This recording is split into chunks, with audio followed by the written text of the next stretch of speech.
A very good evening to you all. Welcome to another edition of live edition of Sky Blue Fans TV on our YouTube channel. Tonight we've got Myles coming on in just a moment or two, and then we'll also have two Blackpool supporters to give their views of the up and coming game on Saturday.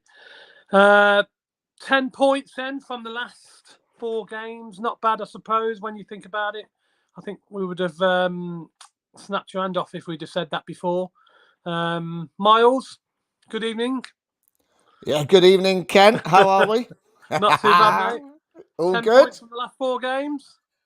Yeah, I said, I was saying that before this run of games, before the Cardiff game coming up to the World Cup, I'll be happy if we come away with 15 points out of this block of games all the way to the World Cup. So to get 10 on the board already with, I think is it 5 more games to go? I'll take it all day long. So we just got to go and get a point a game now. I'll be happy with that. Yeah, I think a lot of people on Tuesday thought the points were dropped, which they were, I suppose. You've got to try and win your home games if you can, especially against teams like Rotherham. But you know, there's no easy games, I suppose, in this league, is there? And they come and done a job. They obviously certainly when they win a goal, when they took the lead, went a goal ahead, and they just defended, and we know or not a lot of time wasted and stuff. And it's very hard to play against teams like that, and we've got to learn really from our mistakes. And I suppose in a way, points drop. But you know, if I'd have said to you like a few weeks ago, you know, we'll get 10 points out of 4 games, you'd be happy, wouldn't you? Oh, definitely. I mean, when you think about it, you say we've dropped points. In a way, we probably haven't, because to go to Cardiff and bring back 3 points was brilliant. We've never won at their new ground. I think it was 2007 since the last time, or 2006 the last time we won at Cardiff. So I think in a way you could take that point Tuesday night as the point away at Cardiff, and then you could take the Cardiff win and say that we beat Rotherham. So I'm not disappointed with it, to be honest with you. I was disappointed with the team selection. I thought going into that game, maybe we should have stuck with what we knew on Saturday and just brought Ben Sheaf in, because in the first half last Saturday, we totally missed Ben Sheaf. And you could see it on Tuesday night how much we missed him, because when he was back, he was absolutely immense in that midfield position. So maybe I think it was a bit of a mistake changing the starting lineup, especially with Panzo being his birthday. That's a nice birthday present. Cheers, boss. You know what I mean? You're on the bench. Thanks, boss. Great, you know. I was surprised. I was surprised with the team selection, to be honest. Robins don't normally change a winning team. He does now and again, but not very often. But especially at home, I thought he would have stayed with the same team, but he didn't, did he? You know, he made a few changes, brought Doyle in as well. So, you know, I would have probably kept Panzo in there myself. Obviously, a couple of them were forced with Godden being injured. We couldn't do much about that, but. I would personally have stopped with it. You know, would have stuck with the same team. So I was quite surprised when I seen the team announced, to be honest. Yeah, I mean, for me, changing a winning team. Yeah, okay, you're at home. I thought the one up front worked really well at Stoke, and for me personally, the way the team is at the moment. With strikers being injured and everything, maybe it should have been probably better playing, you know, Vic on his own and pulled in, you know, the 4 in midfield, playing the block in the middle. But it's one of those, and you know, at the end of the day, we pulled it back twice. We got a point, and you know, we haven't lost, and we've lost 1 in the last 8, which is absolutely superb, to be honest with you. I'm chuffed with it, to be fair. Yeah, I mean, obviously the game as it started, we lost the Waghorn after 7 minutes, didn't we? With an injury, which was a bit of a blow. And then he brings on Casey Palmer, who, to be fair, did well. I thought he played well. He had a good game, and he was unlucky, I suppose, to be out of the team, weren't he? From the start, really, because he has been playing well when he has played. He's done a good job, I think. Oh, I mean, Bristol fans were saying he didn't run or anything for them when he played for No. them. But I mean, he's a completely. If I'm going off what I've been hearing online about Bristol fans, didn't like him. He didn't do anything. He's a Yeah. completely different player for us then, because I think Mm. I thought he was man of the match the other night. To be honest with you, Yeah. I thought he absolutely played superb. He reads the game quicker than anyone else apart from Hamer. So Yeah. him and Hamer, the way they read the game is absolutely superb. It's out of this world, to be honest with you. And some of the balls that Palmer was playing, and Hamer in the second half, he was whipping that ball out to Eccles out on the far right hand side, and Eccles was bringing it down. It was absolutely pinpoint. And I just think that, when you go into a game like that, it's your game in hand. Yes, you do want to win your game in hand, but as I've said, you would have took that point at Cardiff and have the win at home. So it balances itself out. So the only thing I was disappointed was the way we conceded the 2 goals, especially the second one. Well, I mean, I was going to say it was absolutely soft, weren't it? the first one, I thought somebody should have made a tackle on the halfway line, shouldn't they? The guy ran all the way through. I mean, somebody should have brought him down, even if they took a booking. But obviously, the guy outpaced Dabo completely. Left him for dead, really. And then obviously Dabo picked an injury up as well, which was a bit of a blow. But somebody should have made a tackle for me on the halfway line, and he should never have got that far. But it was, he finished well. But would you blame the keeper there for that goal or not? The second goal, the first one. No, blimey, no. That's like, I mean, that goal is taken that really well. I think he did that last week when they played. If I remember right, watching the highlights. That was absolutely superb. That was like Matson's goal against Fulham, wasn't it? He's ran down the line, cut inside, and he's just put it into the back of the net. And he finished it absolutely superb, to be honest with you. I don't think anyone could have stopped that. No chance. No, I thought it was a good finish, to be fair. I was just disappointed that nobody brought him down or made a tackle before he got that far. I suppose Robbins will have him for that as well. He'll no doubt be showing the video of it and making sure that doesn't happen again. But it's easier said than done, I suppose, isn't it, after the event? but I mean, you got to think though, Ken. I mean, we conceded 1 goal in 6. Yeah. And going into that game Tuesday night, it weren't going to last, was it? Conceding 1 goal. You know what I mean? We were always going to concede some goals. I mean, it was always on the cards. And Rotherham this year, I mean, what I've seen of them so far, they look absolutely superb. And the other night, they were really, really good. They were playing some nice football. They got a bit of pace in their team. They're not hoofing the ball like they used to hoof the ball. Remember, they used to come to us and just hoof the ball, didn't they?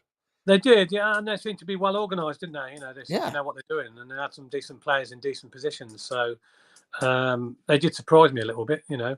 I thought that the first goal was going to be important, because I thought if we didn't get it, then it was always going to be a struggle, because we know when teams like that go goal ahead, they want to hold on to it, don't they? And then they'll try anything in the world to try and time waste or whatever. Once they're 1-0 ahead, they can dictate the game, if you like. So it was up to us to come and break them down, weren't it? And we got the equaliser eventually, but we had a few chances before that. But we did get the equaliser, and it was a well taken goal, wasn't it? Yeah, very good goal. I mean, the build up to it as well was absolutely superb, wasn't it? Yeah, it was. And Casey Palmer made a fantastic pass as well. Yeah, and it was a great finish from Hamer, to be honest. And then, unfortunately, 3 minutes later, we conceded the goal. I don't know what happened there. You, from your point of view, what do you think happened? What went wrong there? Because I don't know. I just couldn't believe it. Defenders went asleep. I couldn't believe it.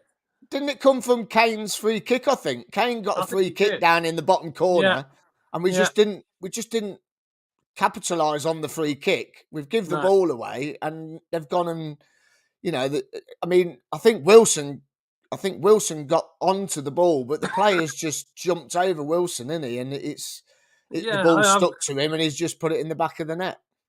Yeah, for me, I mean, someone fell asleep there, because the guy just ran through, and how the hell he ended up in that position with no one near him, and he just had to keep it to beat. He got a bit of a lucky ricochet, didn't he, in the end, and sort of come off the keeper, and he had a second bite at it, didn't he? Yeah. And then before we know it, 2-1 down again. So all that hard work, getting back to 1-1, was blown out the window, weren't it? And it sort of deflated us a little bit. I mean, I think the game was really crying out. I mean, I said to everyone around me, I said, really, I think we've got to change it at 60 minutes. And we didn't change it till the 73rd minute. 75th minute. 75th, was it? Yeah. And he made a triple sub. Yeah. And I thought at 60, going into the 55th minute, I kept saying, he's got to change it. Give these players half an hour. He's got to change 3 players. You've got to bring O'Hare in. And, I mean, what an absolute impact did our Solio Messi. He came on. He came on. And that's just what the game needed, weren't it? You know, he came on. I think all 3 players that came on did a job, to be fair. Panzo, Kane, and, you know, and O'Hare, they all came on and did a job. But it needed to be changed, didn't it? Because we needed a bit of some fresh legs on there. And, you know, we had a couple of chances we were threatening, plenty of corners and sacking play. But then the penalty. Now, we can have a look at that, can't we? Yeah, hold on. I've got to find it. There it is. Got it. Here we go. Come on.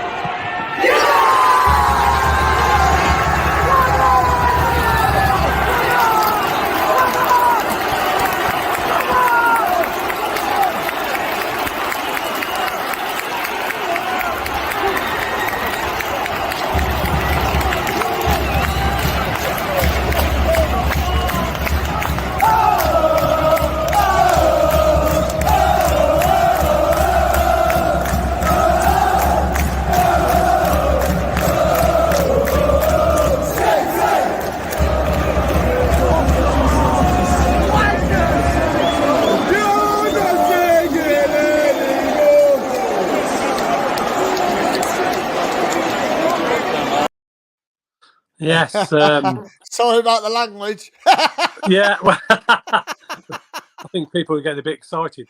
But penalty for you? Penalty for you? Because for me, definitely. Oh, the young Solio Messi's just dazzled his way through, and it's a penalty all day long. No doubts about it. It's a foul anywhere else. I was down that end. Yeah, it's a foul anywhere. Yeah, definitely. You know, he stopped him and he upheld him in the box or whatever, and you know, and I probably expect a little bit better from Richard Wood. It was Richard Wood, wasn't it, who made the tackle? But how about? Do you think it was a good penalty from? I mean, Big Vic. Obviously, you had to take the pen because Godden weren't playing, and Waggers had gone off injured. Otherwise, he would have took it. So Big Vic, who missed his last one at Bark, because I've seen it. Last season, was it Barnsley away? Barnsley away, yeah. When he took the ball off Waghorn, didn't he, if I remember rightly, in the last minute. And when you take the ball off somebody, you've got to score. Yeah. And he failed to score. So I thought, oh God, here we go.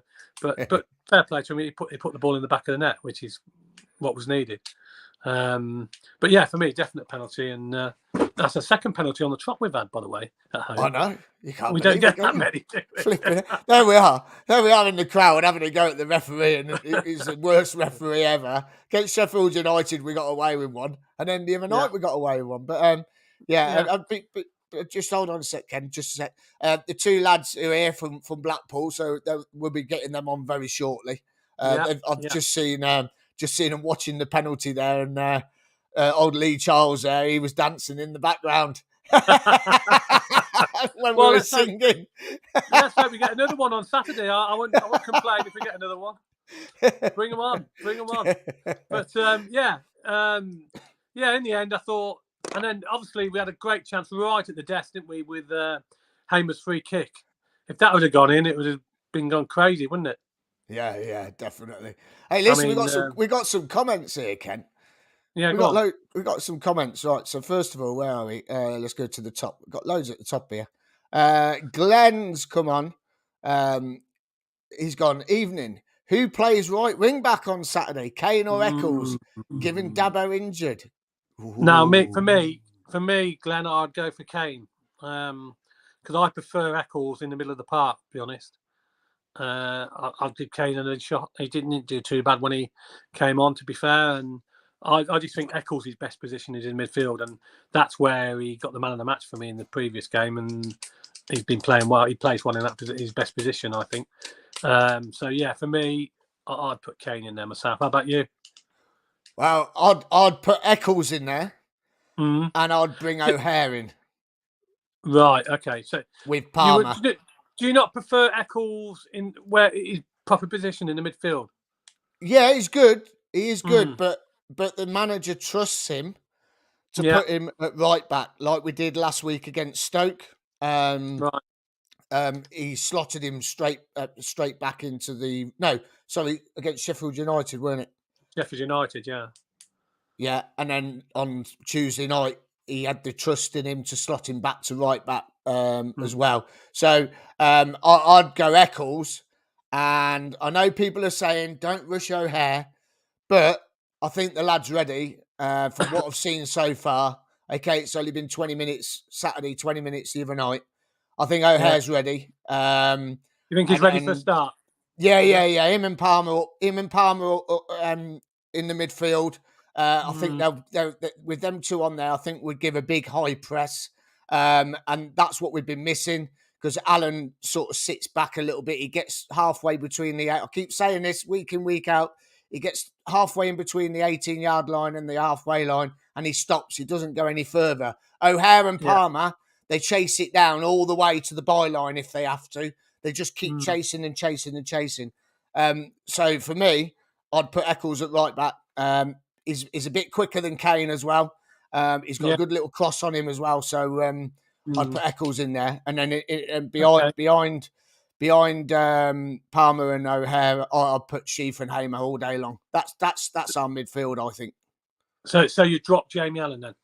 Yeah, give him a rest. Yeah, he's been playing his socks out, bless him. He's absolutely been running his socks off. He deserves a rest. Definitely deserves a rest. What else we got? Another one here. Evening, Myles and Ken from Nation Radio, Coventry. Good evening. Hello. We've got one here. Here he is. Here he comes. Look, he's on a roll now. Oh, here we go. So Tavares supposed to be the fastest player at the club. Give him a few games up top. What do you think to that, Ken? Wow. Well, yeah. I mean, I'm all for giving youngsters a chance. I mean, we know how good Eccles has come through, and he's played well this season. We don't really know what Tavares could do from the start, can we? We haven't really had we've seen him in bits and bobs coming on as substitute and stuff like that, and he looks promising, doesn't he? When he's come on, he's done a good job for us. So I'm all for giving him a chance against the right team, or when the right opportunity comes up. Put him in there. No reason why. I mean, he probably best opportunity now with a few injuries in the club. Two main strikers, Gordon and Waghorn out, and Walker's still injured, isn't he? So why not? I'd give him a go, and if he's not up to it, then you can bring him off. But I think he's a great prospect, Tavares, and he'll cause problems for any team, because any player with a bit of pace in this league and will cause teams problem, and that's what we're lacking sometimes, a bit of pace. Yeah, pace and creativity. Yes. Yeah. As we know with O'Hare, he's got the pace and he's got both of them, hasn't he? Without a doubt. He's amazing. Sorry, guys. The guy is just phenomenal. So little Messi. This is a private joke between me and Richard here. Richard, good evening, mate. They were tired. All last season, Mark Robbins in his interviews kept saying the players were tired. So every time we were at the game, we kept saying, they're tired. Good evening, Rich. Hope you're all right, mate. You missed Tuesday night, didn't you? I don't think you can use that excuse, being tired now, because we played less games than anybody else, haven't we? I know, yeah. So, I don't think you can use that excuse at the moment. So tired doesn't come into it for me at the moment. It's just, we just don't want to pick any more injuries up, because then we will be in trouble, won't we?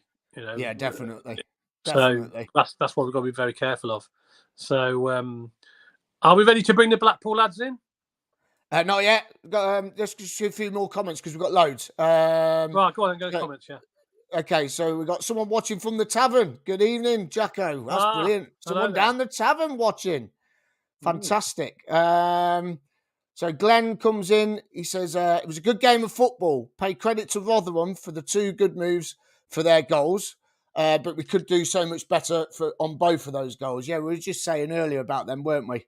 Yeah, definitely. The first one, the tackle should have been made on halfway line, I thought. Yeah. And the second one, they just fell asleep at the back, didn't they? They didn't pick the runner up and he just ran through, and they should never have been in that position, to be honest. We should have been aware of that, a bit more aware, and we're a bit sleepy on that one as well. So it was unlike us to concede goals like that, especially lately. But it's going to happen, as you said, it's going to happen eventually. Yeah. But at least it was important that we didn't lose the game, and that was important. Yeah. So another one here, Russ Watkin. My only question is reference Josh's strength and physicality. I think he's. Yeah, I think he's got better. He's saying he's got better. Yeah, definitely. So from when he first came into the team, he was probably got knocked off the ball a little bit easy the first couple of seasons when he came through, always breaking through. But certainly, I've noticed that the last few games he's played, he looks a lot stronger, and he gets stuck in, and he's not afraid to tackle.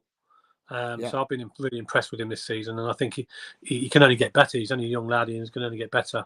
And I think he's got a little bit stronger but he was when he first come into the team. He was easy to knock off the ball, if you like. So, but he has got a lot stronger, definitely. Yeah. Okay, so then we've got Nation Radio Coventry again. Kane is the best right back with the injuries easy. I'll say. Well, we've got a different bit. I'd go for Kane. You'd go for Eccles, but I just think Eccles is better in midfield for us. But obviously, he's not going to get in there if O'Hare and Palmer and Sheaf and Hamer are there, are they? So he's going to probably struggle to get in the team. So I see what you're saying. We don't want to leave the lad out completely, I suppose. And I suppose that's the way Robbins is looking at it and playing him his best. He's not going to be his best position, but he's done all right when he's covered there. But I just think Kane's probably, I don't know, he's got a bit more experience, isn't he, at that position? But do you think Eccles could do with a Do you think he could do with a rest, Eccles, though, because he has played quite a few games and he is young? Yeah, possibly. Tired. I mean, possibly. You could leave him, maybe drop him for a couple of games, or put him on the bench for a couple of games and bring him on, maybe. When we want some fresh legs, because and I say he can play in various positions, can't he? So it's good to have someone like that available for selection. But the lad's done well, to be fair. And he's very unlucky to find himself out the team if that's the case. But in Robbins, we trust, don't we? So we've got to go with his. We've got to go with his decision, I suppose. At the end of the day, we can all just speculate, but at the end of the day, we can't moan too much. He's got most of the decisions right this season, hasn't he? But you're never going to get it right all the time. No. So we've got Webby from Tenerife on here. Good evening, Webby. He's just hello, Webby. He's gone keyboard warrior here. Tenerife, wash hands, wash hands, wash hands. See you all in 2 weeks. Hold on, where is it? See you all in 2 weeks.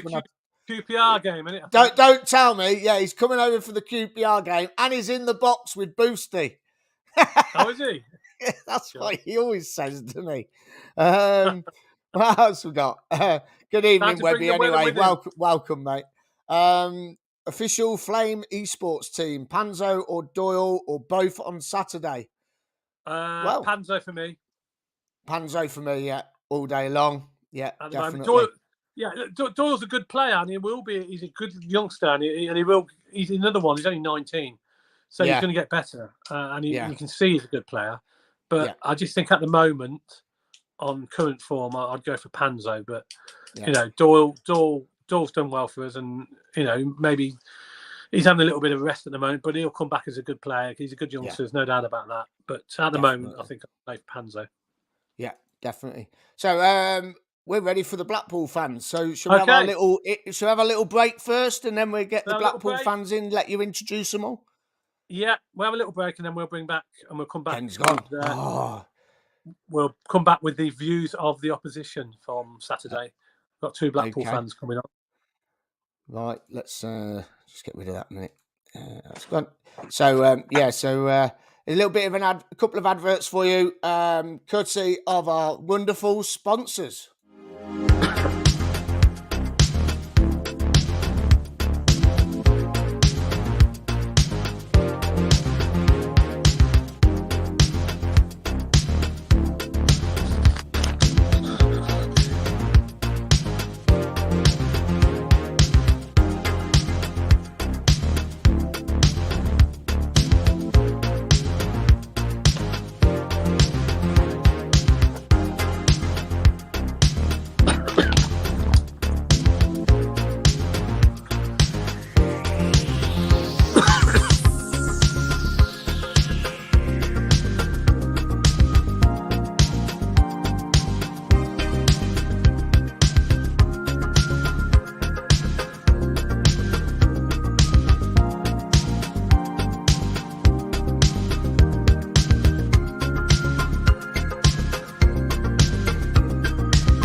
Hello, good evening. Welcome back to Scarborough Fans TV live on YouTube. We've got a couple of Blackpool fans who are going to come and join us now.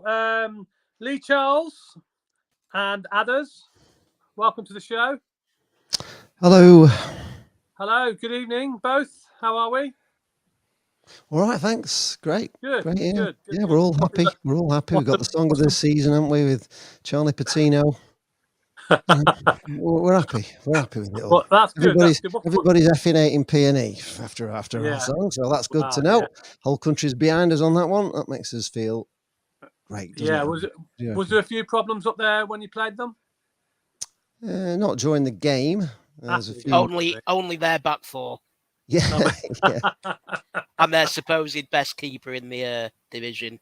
Who's the clean sheet master, apparently. Yeah, well, never came up against Jerry Yates, though, had he? So there you go. I think I'm saying something like we 37% of their goals against this season now, Blackpool. I think it's actually 28.58%, but that's still quite a big number, yeah. We'll take that. We're all happy to beat the Nobbers. That's all that matters, really. Yeah, it's always nice to beat your local rivals. Quite added. Yes.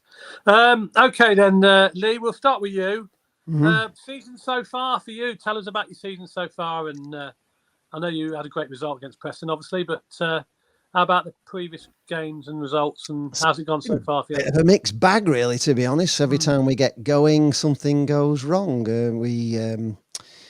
We didn't have a great start, really. Obviously, you know, the problems that Blackpool have had. We lost our manager in the summer, Critchley. He left us to go and get sacked from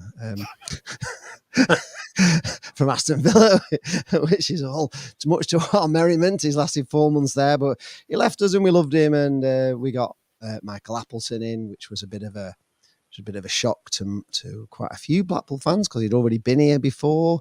He came just after Holloway. Was driven to wherever the Oysters wanted to drive Holloway to at the time. And they brought Appleton in and, he lasted 10 weeks and saw the Oysters for what they were and left us. And he went to go to work for the Venkies, which is like out of the frying pan into the fire, really. But he went to Blackburn Rovers and, of course, when the announcement was made that it was Michael Appleton as manager, quite a lot of Blackpool fans were saying, what? Who? Why? He's taken a while to get it going. He's had quite a lot of injuries to deal with. We have a lot of injury problems, and we were getting it together, and we were on Sky against QPR away, and Fiorini and Patino were playing particularly well in the first half. We're hammering QPR, and they both got injured. So that put us back a bit. And then, of course, we were coming again and playing quite well. And we went to Sheffield United and we got ourselves back from 2-0 down to 3-2 up. And then the referee suddenly decided that he hated us and he decided to send three red cards. So then we were down 3 players on Wednesday against Hull. And we looked like we were still shell-shocked from Sheffield United and didn't play very well against Hull. We were, in fact, terrible. But then it all came right again on Saturday and we beat the Nobbers. So it's all a bit up and down, and we're all a bit injuries, and we're really not too sure which team we're going to play or who's fit, or we don't know. So God only knows. What do you think? That's about it. I could say at the moment.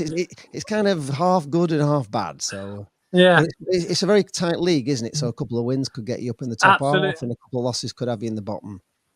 Anybody could beat anybody in this league. Anybody can beat anybody in the league, and on the day.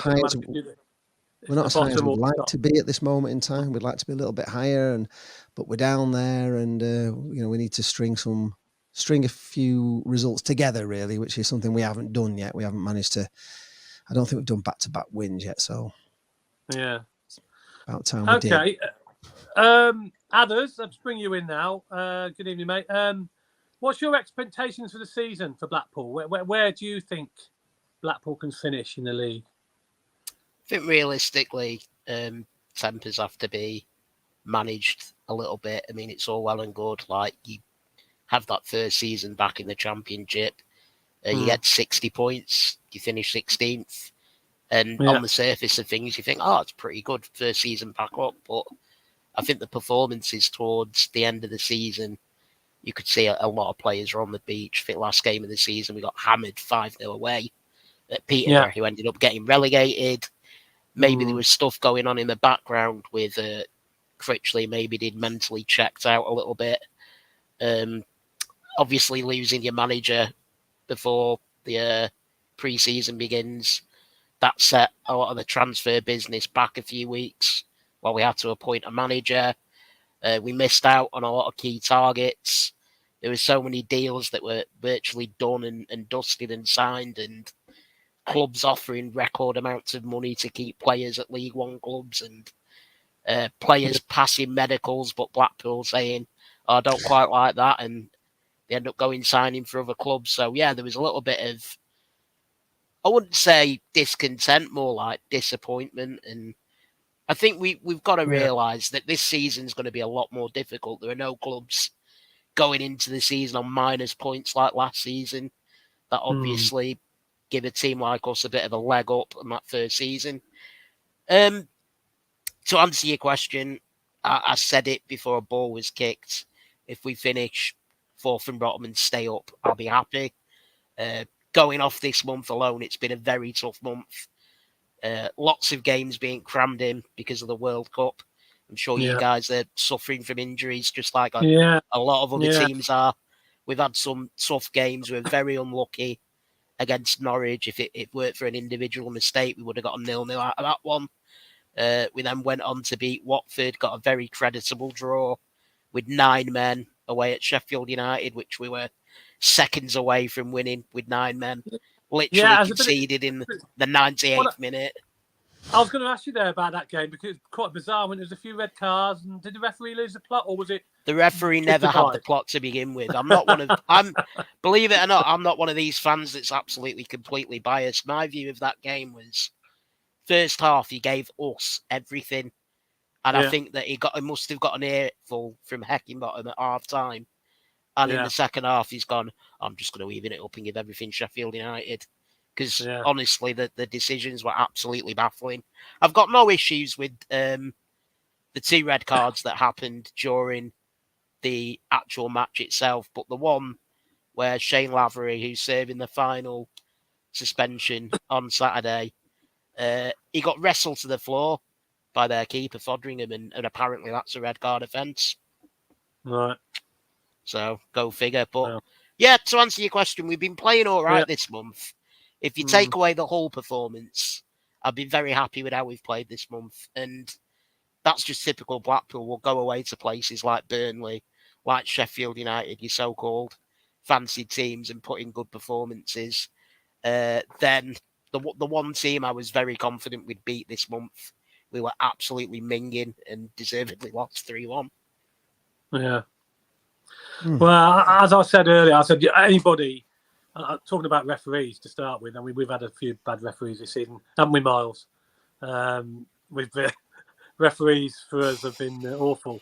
Some of the decisions. Awful. I mean, I've seen a better standard on a Sunday league. The standard in this division is terrible. It is absolutely terrible. Yeah. And well, it's like I was saying before you come on. The last 2 home games, we've had the worst refs ever, and they've gone and given us 2 penalties, and the inconsistency, and we don't normally get. And the inconsistency of it is that 1 minute your player get fouled on the halfway line, then your player will go and foul someone else on the halfway line, same challenge. He won't blow up for ours, but he'll blow up for theirs. And they're exactly the same challenge. That's all fans want, isn't it? Consistency, exactly. Yeah. It's ridiculous. You'll have a player do one of them fouls on the halfway line. It's just to stop the breakaway and take the yellow card. We had a similar challenge happen at Burnley earlier on this season, where Sonny Carey took their guy out just in our own half, and because their guy got up and pushed him down, the referee, it must have been a dangerous foul, and sent him off, gave him a red card. That honestly, that was Matteson, weren't it? I think that was Matteson. Yeah, I think it was. No, he used to play for us. Yeah, I remember. Now, if he didn't react, there's absolutely no way Carey would have got a red card. It's like you say, the standard is baffling. But I mean, as we've seen from the Premier League and last night, even in the Champions League, VAR. I wouldn't want that either, to be honest. Even though it probably helped us out in a few decisions, it'd probably rob us of a few as well. Yeah, well, sometimes it goes for you, sometimes it's and sometimes it goes against, doesn't it? At the end of the day, it's one of them decisions where you just don't know what the referee's going to do you? No. You don't know what he's going to give you, and sometimes it's guesswork. And it's just been the standards been, as you say, the standards been really poor, and I just think it's. It needs to be dealt with, and I don't think VAR would help in our league, to be honest. I think VAR, I think the whole setup of it is wrong, and I think the way that VAR should work, and I think would work perfectly well, is if the managers just were allowed, 2 or 3 challenges a half, just like in tennis, and they're the ones that challenge the decision. So if they're jumping up and down, and all the fans are jumping up and down everywhere, it was offside or it was a foul or whatever. Then he's going to make a challenge. If you look at it and he's wrong, he loses his challenge, just like in tennis. And then you wouldn't have these just random looking at things that nobody spotted. It should just be just down to the managers to challenge. And if they did that, there would be no problem with it, would there? Because the managers will be challenging what we want them to challenge, which we're all screaming about at the time. And so I don't understand why they do it the way they do it. It's just ridiculous. I mean, somebody will be offside with like a fingernail or something, won't they? And it's pointless. Nobody even spots it. But obviously, if a guy's like 5 yards offside and doesn't score, the manager's going to challenge it, isn't he? And I think years ago they used to give the benefit of the doubt to the forward, didn't they? Well, they did, yeah. But as I say, if it was just down to challenges, then you wouldn't get all the time, would you? You wouldn't be constantly, you wouldn't score a goal and then they bring it back because somebody did a foul 5 minutes before. So, you know what I mean? It's just, it's crazy. Things that people don't even spot that, that they're picking up. And I just don't think that's the way it should be. No, it's common sense. Listeners use common sense, don't they? See what the fans can, and then they're not interested if a player's a fingernail offside or toe offside. They want to see goals, and it's got to be fair. And I don't think that's being fair when you like scrutinising offsides for toenails and knees and stuff like that. It's crazy. It is crazy. I mean, you're talking you can't about really celebrate stuff. No, you can't celebrate. But you're talking about this now. I mean, last night, I watched the Spurs game. VAR. Would you want to see VAR in the Championship? I don't think I would. Not really, no. No, just saying, not as it is, but sometimes you think, I wish we did have VAR because the things that go against us. But I don't think it's just, as I say, I just don't think it's done the right way. I think it should be challenged by the managers, and they should be the ones that have, 2 challenges or something per half, 4 challenges a game. And if they blow it and they challenge something, they think he's 5 yards offside and he's proven to be onside, then, they lose it, they lose one, don't they? It's like tennis players. It's the tennis players that have the challenges, isn't it? If they're wrong and the ball's out and they think it's in, they lose a challenge. And all the time, is it? It's not pulling the tennis game back all the time, is it? Like, it's just, I don't know. It just seems crazy to me. But anyway, others, do you think we should have VAR? Others? No, I've been it. What was wrong with daylight? I'm old school. Is the daylight? Yeah, then it's offside. Isn't the daylight? No. Then give the benefit. Always give the benefit for the attacker. I think attacking team got to have the benefit. Yeah, I mean the point of it all was to stop all the the arguments and make sure that everything was right. I get goal line technology because that if the ball's over and it's so it is and it's in. But it was supposed to stop all the arguments, wasn't it? But we actually argue more now about VAR than we did before it came along. So it hasn't really solved anything, has it? No, it's just there's week in, week out. There's contentious. There's always something going on.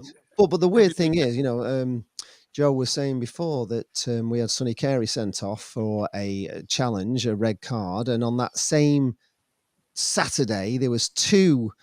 There was a Man City player and a Rangers player, both sent off for worse tackles than what we did. That were both given red cards and both overturned because of the VAR. Yeah, it was the Newcastle United Manchester City game. I remember watching it and going, exactly. Oh, right. So where's the difference? Where's the difference? So how do they both get? So maybe if we'd have had VAR, they would have overturned Sonny Carey's as well. Well, the thing is, though, I doubt it would have been because we tried to overturn it, and of course, the FA absolutely love Blackpool FC, love us to death.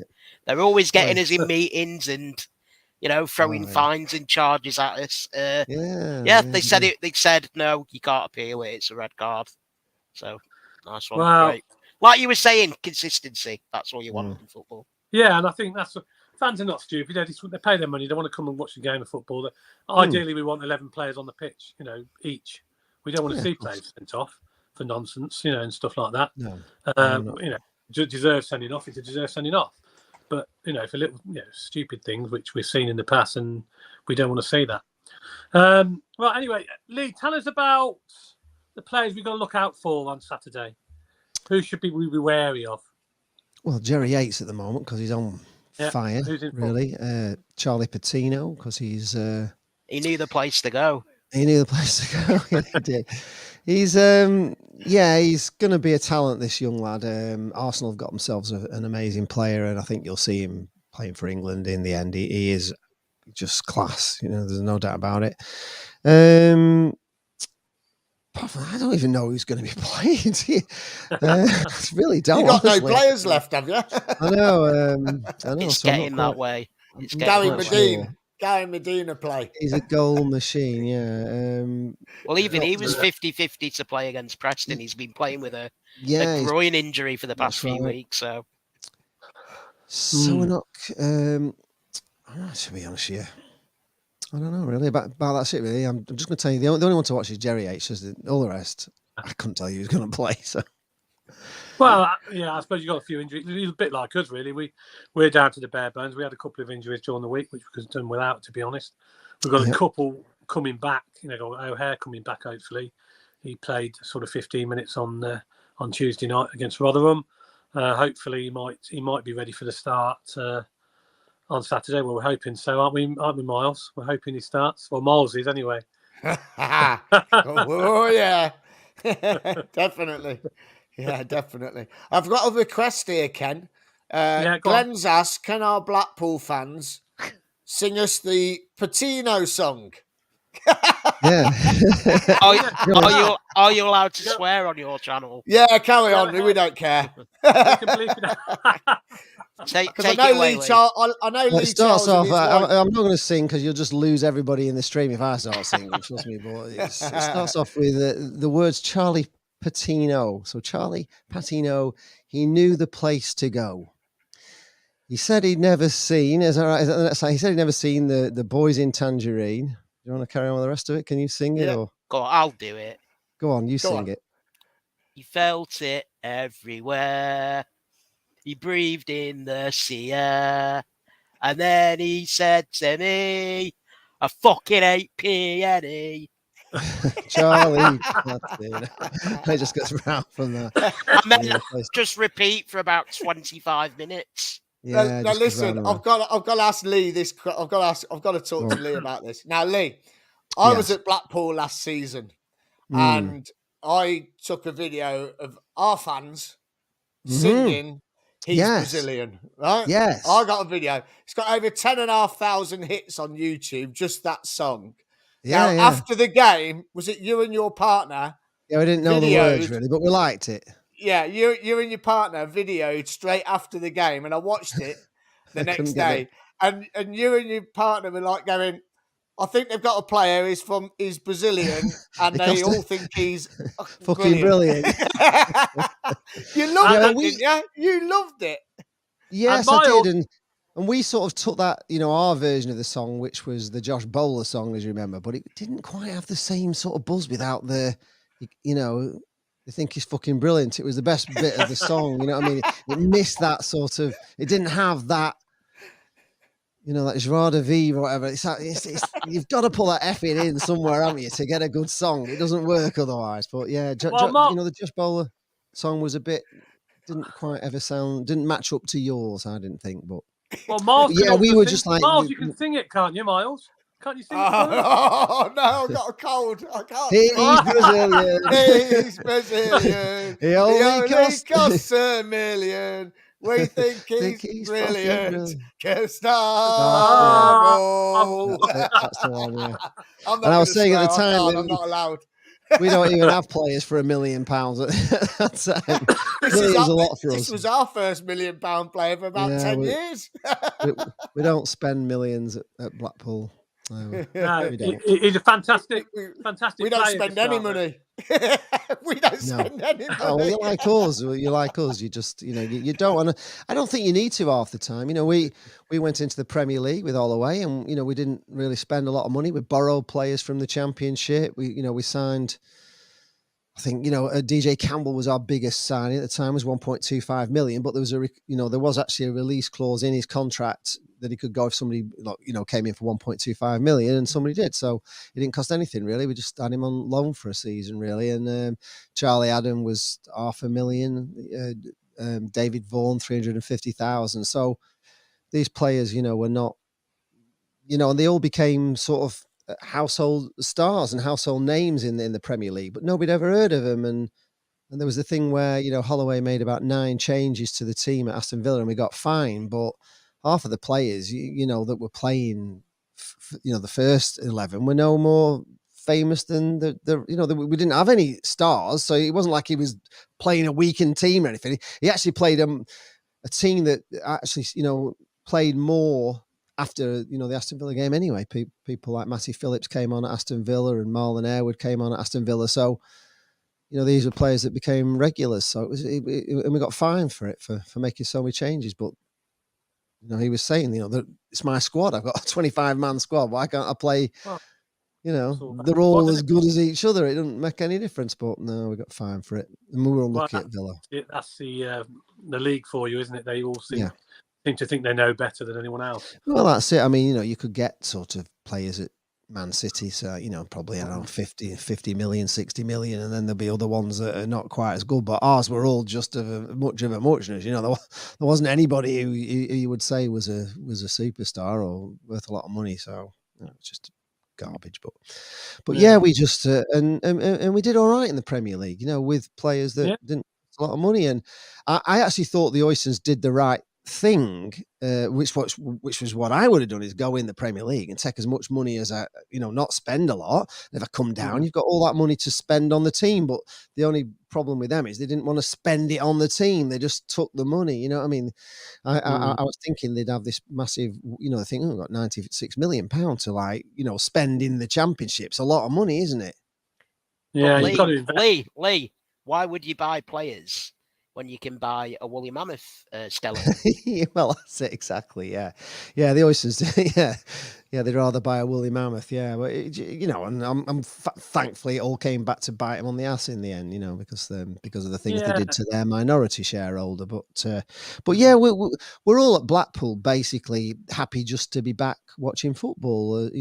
Back having a team to follow, because we were not a penny more for 5 years, and those 5 years, you can't get them back with your kids and stuff. It's I was taking my little one, and he was 8. And he was asking me about Bloomfield Bear, where he sleeps and what does he eat and how does he tie his shoelace and all this stuff. And the next time I'm taking him to a match, he's 14 and he's playing for academies, and he's telling me about this player and that player. And I thought, he's not talking about Bloomfield Bear anymore. But that's those years you miss. 5 years of not going with your kids. It's terrible. So we're all just happy to have a club back, really. To put else on what Lee just said there, a lot of us missed the playoff final. Now, I know that Blackpool have got this record of getting to Wembley in playoffs quite a lot. Yeah, we didn't go. You genuinely don't know when your next visit to Wembley as a club like Blackpool is going to be. And I think the last time we were in a playoff final before that was the West Ham game, and we took about 33,000. The game where we were boycotting, it looked brilliant on television. There was about 5,500, 6,000 there. It looked empty. We didn't want anybody to go, really, did we? I mean, I watched it in the Welcome pub in there. I watched it in there, but I wanted him to win, obviously, because I wanted us to, get promoted. You still want him to win, but it was weird, that, wasn't it? Where we just didn't go to, we didn't go to Wembley. We boycotted Wembley, which was hard, really hard. Sad, really, very sad. And then you've got the sod's law of one of the best seasons you've had in decades. And it's COVID and nobody can go. Yeah.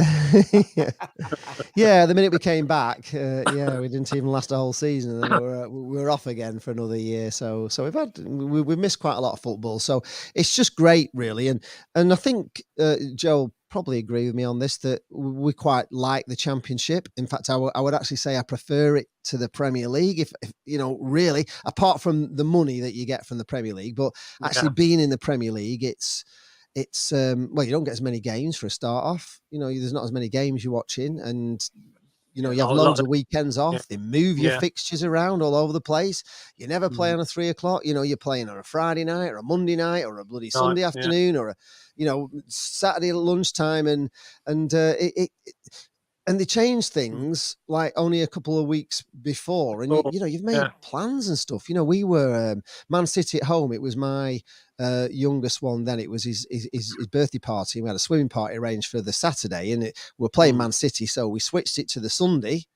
And then they changed the fixture to the Sunday, and the hotel wouldn't change it all back again because it was a swimming thing at the Dalmini. So I miss Man City, and it's just you're playing against, well, you've no chance, have you, really, half the time, against the teams you're playing against. So I think the Championship's more competitive. I think, you never know. You really never know, do you, what the score's going to be?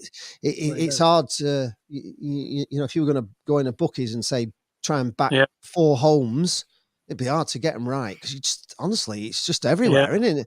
Anybody can beat anybody. I think it's a great league, and I like the teams that are in it. There's really good teams in it. I really like it. Well, what do you think, Joe? Do you like it in the Championship, or would you? I like it from the northwest skewed point of view this season. There's lots of derby games against. Yeah, we've got quite a lot of derbies. You got Wigan, Blackburn, Burnley, Preston. So there's like a nice little mini league going on there. So hopefully we can finish nearer the top than the bottom. And it's great just having all these games. I mean, Preston's obviously the big one, but when I was a lad, Burnley was quite a big game in the early 90s, because we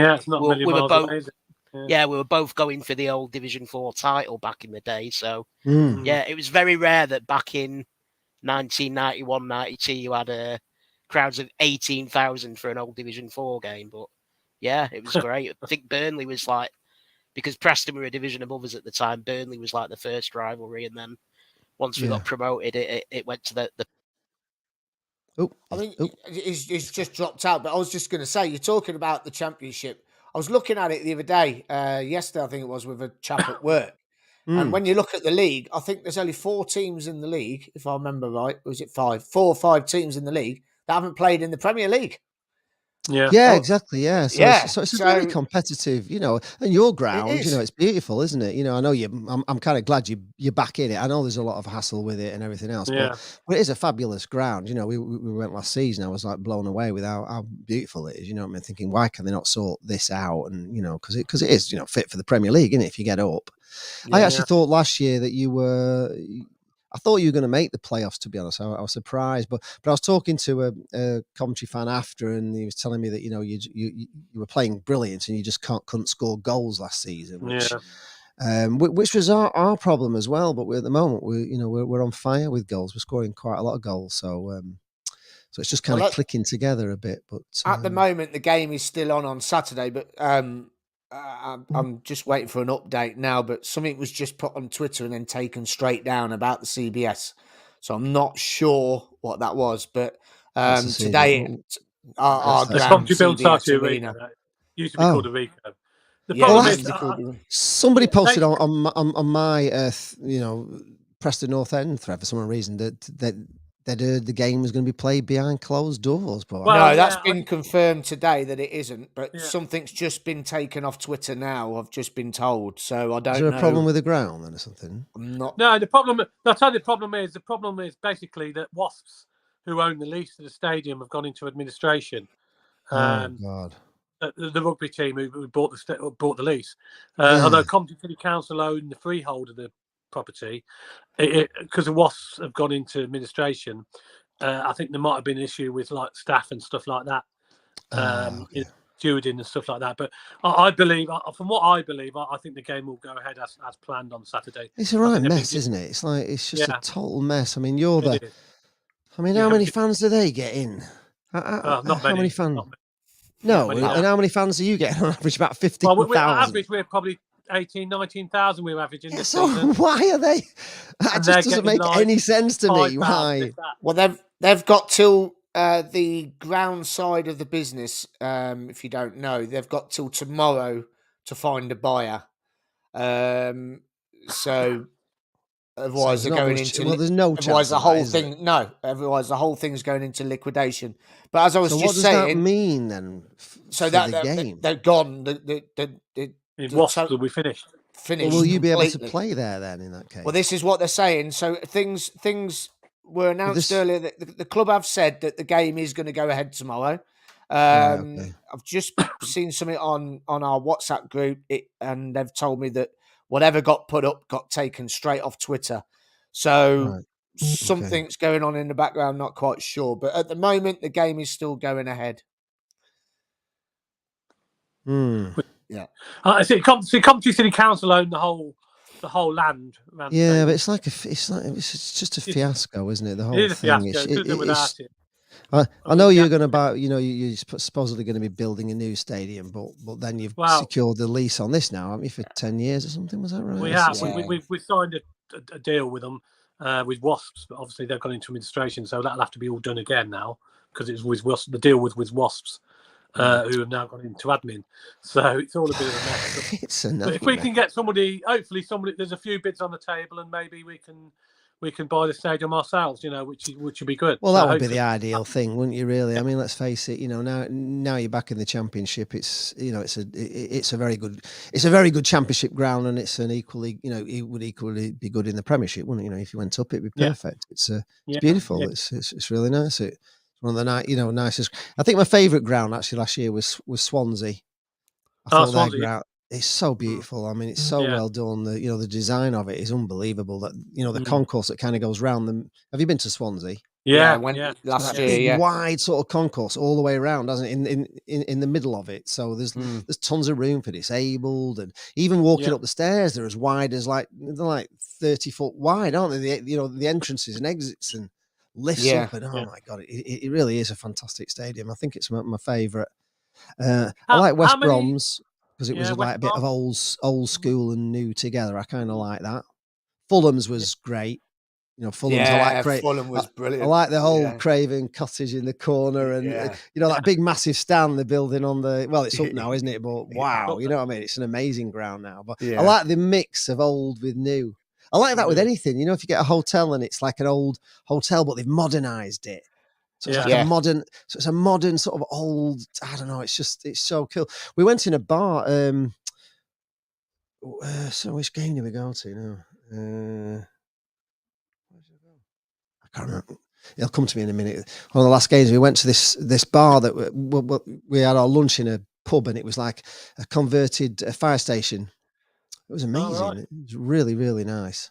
I want to ask you a question for the fans, Coventry City fans out there that may tune in at some point this week. Sunderland. Yeah. So a question for you.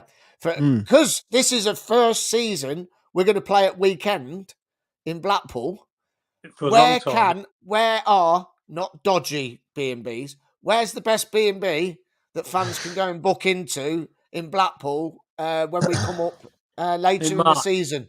Well, I advertise them every week on my channel, tangerinehotels.com. Get onto them. They're just purely for stag do's, hen parties, football parties. They just cater for all that sort of stuff. So they've got it's all Sky Sports and everything in there. And the whole thing is just, they're big, massive Blackpool fans. It's only a 5-minute walk away from the stadium, and you'll just have a great time there. They really look after you. Breakfast is like really, really good.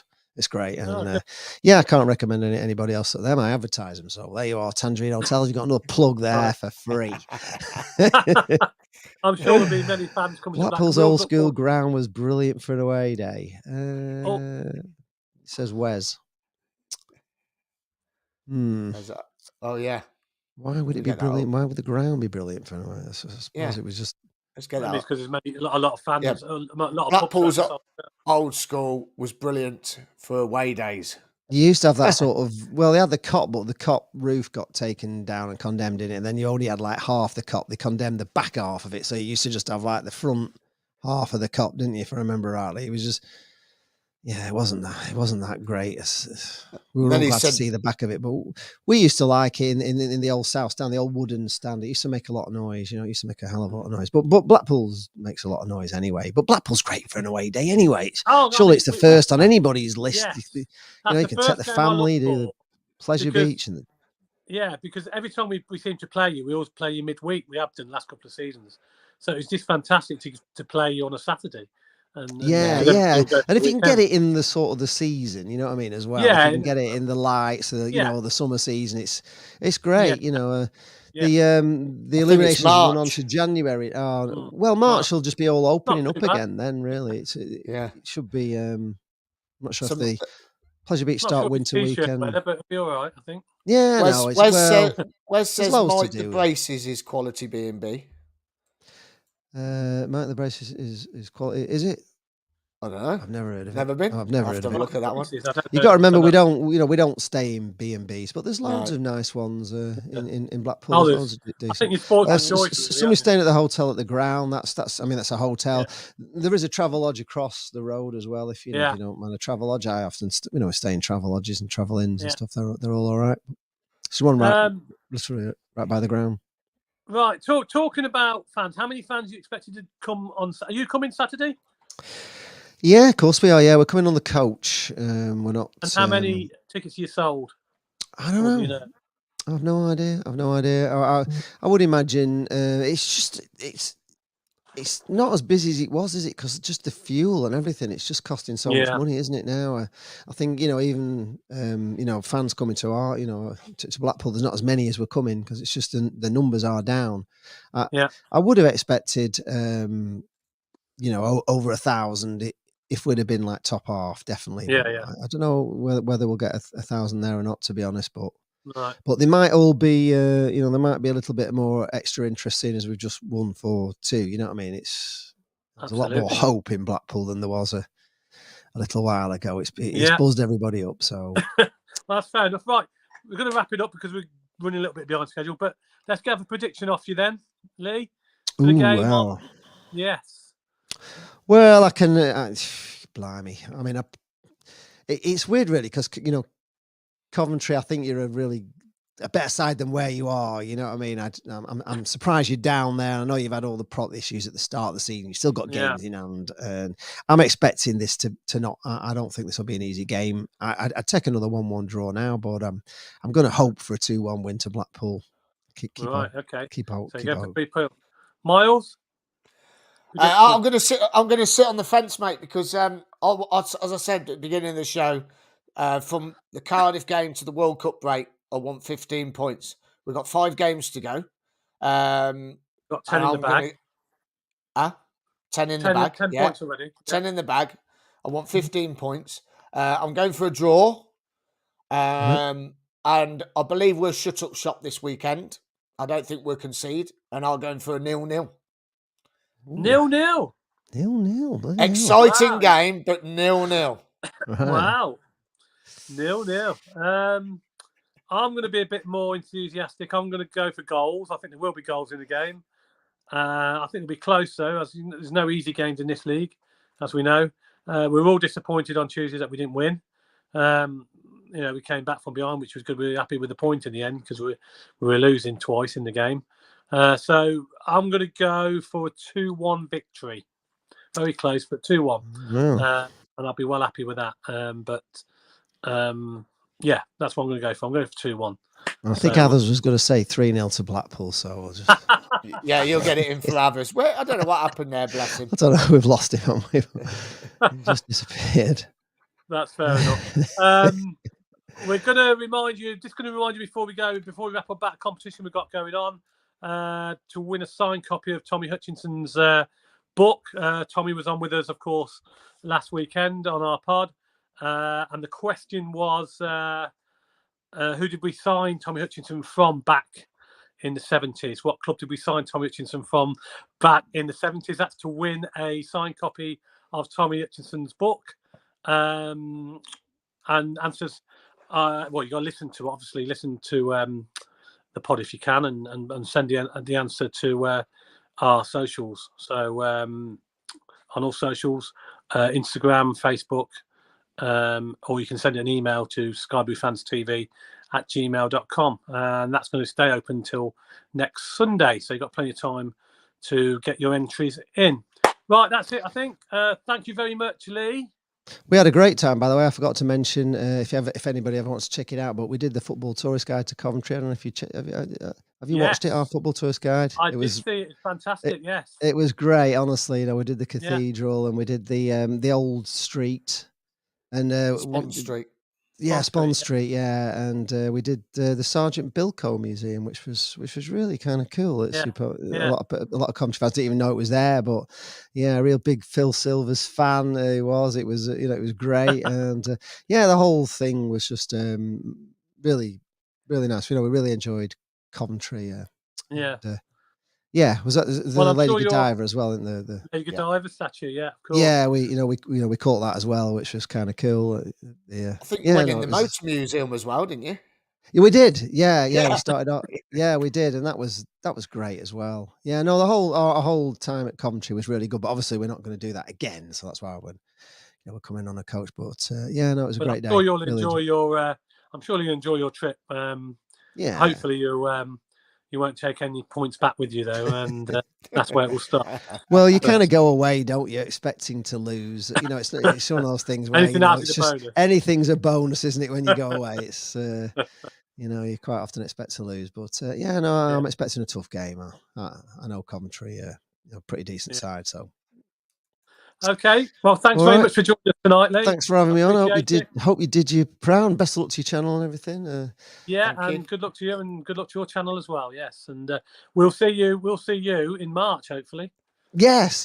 Well, yes. It doesn't matter what the weather's like. There's plenty to do inside. The Victorians built a lot of it indoor, so you could I was saying to somebody, actually, we went to Gran Canaria and we stayed at Puerto Rico quite a few years ago, and there they'd seen a rock and the sun shone on it all the time, so they just blasted it out, and it was like a man-made called Puerto Rico. And I often think the Victorians must have come to Blackpool and just seen it raining like all the time. You'd have thought maybe we'll build this resort somewhere else. This is maybe not the best place to have a holiday resort, but they obviously knew it was rainy, so they built loads of indoor stuff, with the tower and the Golden Mile and the piers and everything where you could go inside and all the theatres and everything. So there's loads to do in Blackpool, whether it rains or not. But the only trouble is when it rains, you've got to spend a bit of money, whereas you can't just go and make a sandcastle on the beach in the sunshine, have an ice cream and walk down the prom. It's not quite the same, but you can still have absolutely. I quite agree, mate. I quite agree. Can't guarantee the British weather. That's the only thing. No, well, you certainly can't, and certainly not up north, is it? It gets a bit sunnier as you go further down, but we'll see you in March then. Yeah, thanks very much. Best of luck. May the best team win. After Saturday. Yeah. Yes. Okay. Good luck. Cheers, mate. Thanks for joining us. Bye. Cheers, bye. Bye. Cheers. Bye.